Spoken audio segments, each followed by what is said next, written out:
Hey, how's it going, everybody? We've got another Q&A video for you all today. We're hanging out with chat over at twitch.tv/Lawler. And as always, as a reminder, if you guys would like to have your questions answered, let me know in the comments down below. We pick from there. It makes it nice and easy for me.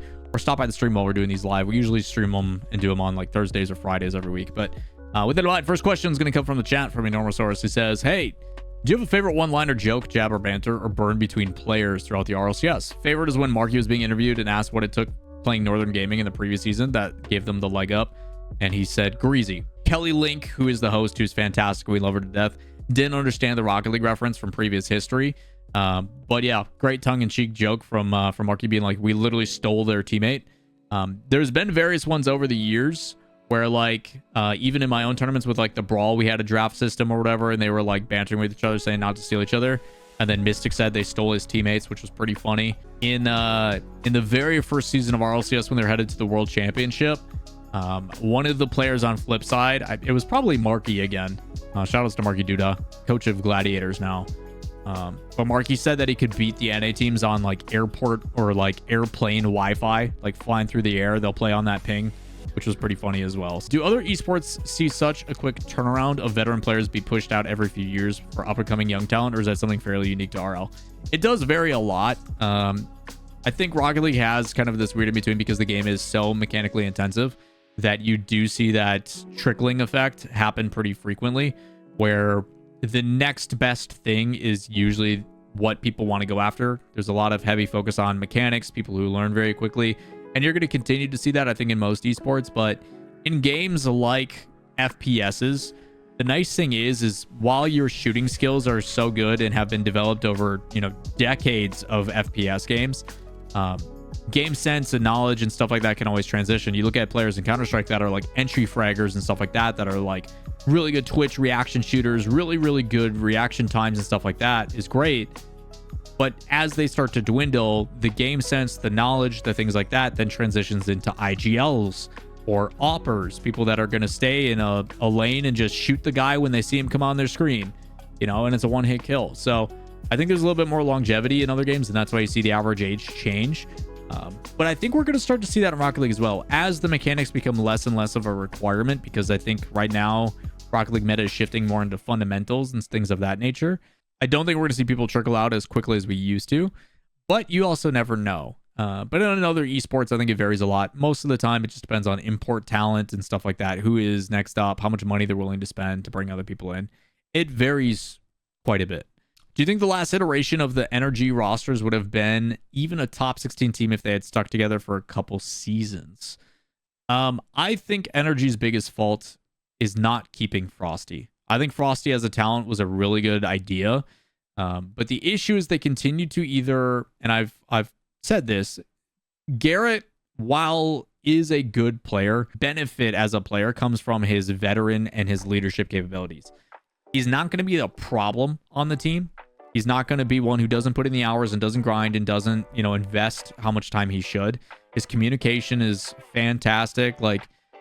But has he fallen behind a little bit mechanically? Sure. And what does he do? He starts playing twos more. He starts grinding the meta and trying to find ways to adjust from their old play style. Bringing in Aqua, I think, was a good addition. But like if you had Frosty, Aqua, and Garrett, yeah, I don't think that's a bad team. They just tried stuff with Kofor, who is less, I think. Kofor's been around for 2 years already and hasn't really broken through. It seems like he's taking things a bit more seriously. But yeah, the shift results weren't the greatest. So I think depending on what iteration they go with, there's always that capability. But yeah, you've got to learn and give time to develop. And I think that's where they failed. By putting him in a system and giving him mentorship and a veteran leader that can help kind of show him the ropes of how things go. And then you let him kind of flourish from there. But to get rid of him a month already, we still have no idea what the reasoning is behind like why he was let go, outside of maybe performance. But yeah, it is kind of crazy to see that turnaround time be so quick. How much is the current scene elevated by massive French orgs like KC and Mates? Are they necessary for RLCS to improve the product? I think the problem right now, winner takes all, is that right now Rocket League viewership is too reliant on creator-based orgs. When Moist Critical, when Gotaga, when Kamato are streaming, viewership instantly gets propelled up. And creator-based orgs, that is kind of the shift that we are seeing in the industry. So it's not necessarily Rocket League's fault, but viewership-wise, people need to evolve. And while the RLCS product is okay online, it's become kind of stale. It's rinse and repeat. They need to find ways to inject more excitement into the broadcast that will keep more people watching. They also need to, I think, be more forward-thinking. You look at Apex and others with like Nicewig and those guys, they have an R-rated unique stream where it is unfiltered and they can do whatever they want, and they also provide those guys the space to do it at the LANs. You know, they have like an after dark type stream that a lot of people tune into, and it's still eyes on your product. It is still funded and supported by the developer, but they need something that is going to provide that niche that other people want outside of just the main broadcast, where it's big personalities, good insight, you know, things like that. And it's got to be taken seriously. You know, I'll say what it is. Like, I have much love for the First Touch guys. I have a ton of love for the Chalked cast, but it seems like they just don't have the passion or the drive that they once did.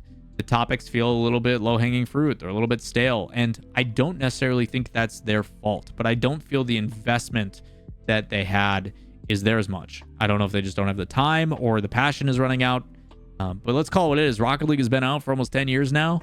There hasn't been a lot of new stuff in a long time to kind of inject that excitement. It's not like we have this crazy new patch with this new features. Like, I'm a huge ARPG fan, and I get ecstatic that every time a new patch drops, you know, like last Epoch just dropped 1.1. There's new endgame bosses. There's the pinnacle boss. There's some revamping. There's quality of life changes. There's new legendaries to change builds. Like, there is actual things to do. And in Rocket League, we haven't had that in a really long time. So I think people at this point are just kind of like, it is what it is. And I either accept that and we kind of stay at that very low barrier. And I don't know, like it's become kind of stagnant. It's become kind of stale.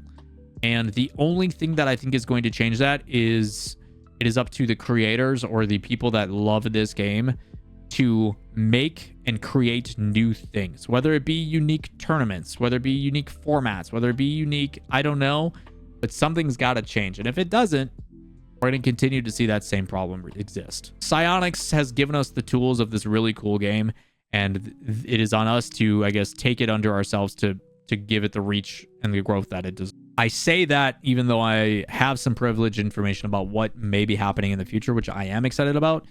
But at the end of the day, it is still on the people, the community and stuff to give it the life that it needs. So I don't know how well it's going to play out. I don't know how well it's going to work, but I am interested to see on what 2025, 2026 is going to look like for Rocket League. What's Moist's future in the RLCS because they dropped the team? We don't know. I can tell you guys just as a blanket statement, a lot of orgs are dropping their teams because there's nothing to play in, right? Like, as an organization, you can go two routes, and you're going to hear me talk about this in the, if you haven't, go check out the Rise and Fall of M80. That should be coming out here soon. But I talk about this as an organization. There's two ways you can approach this. The first option is you can sign a long-term contract, which allows you to retain the team. Benefits being that, hey, when the time comes, if we have a player that people want to pick up, we can force a buyout. They have to pay out the remainder of the contract plus a little bit of a surplus, and we recoup some of those costs. Downfall is that we are responsible for their salary even during the downtimes. Right now, we have essentially like a 6-month off season with nothing really going on. Again, it's on the organizations to get creative during that time if you've signed a team on creating content and doing unique things to still drive revenue, find partnerships, so on and so forth. What I think is crazy is organizations denying those opportunities to play in tournaments just because they want an appearance fee, as if everybody has Saudi oil money to make it happen. And by them literally not playing in those tournaments, despite desperately needing the practice, you are killing those opportunities for those tournaments to get viewership and become sustainable so they can continue to provide you prize money. Asking for appearance fees is absurd in this day and age, unless you're going to help us find sponsorships and we're going to be able to leverage your viewership that you bring in, which isn't happening. So, yeah, I think it is crazy that some of those things are happening. But I think for Moist in particular, it doesn't make sense for them to pay for a team during the offseason. Yeah, maybe they have one tournament with Shift Summer League. Maybe there's some new stuff in the future. But is it really worth paying a reduced salary? You know, we're hitting the offseason. Maybe they get paid like 60, 70% of what they were getting paid. Maybe 30% of what they're getting paid to keep them on retainer.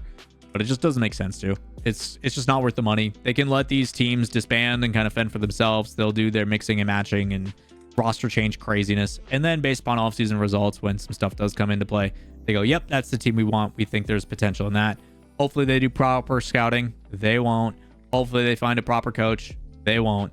And we'll go from there. Do you think Kofor will make a difference for energy like Zen did for Vitality if he joins?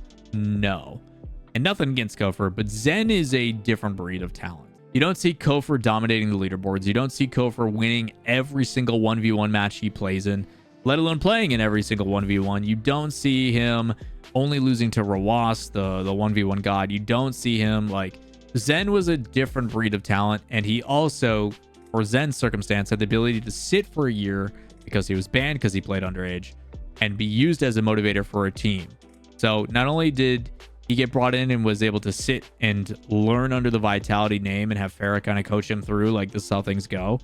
Kofor's already been in the league for a couple of years.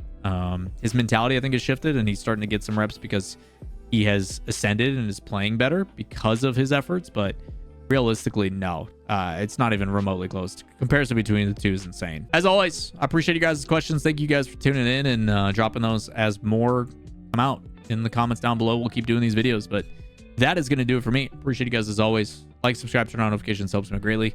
We'll see you in the next Q&A. Peace.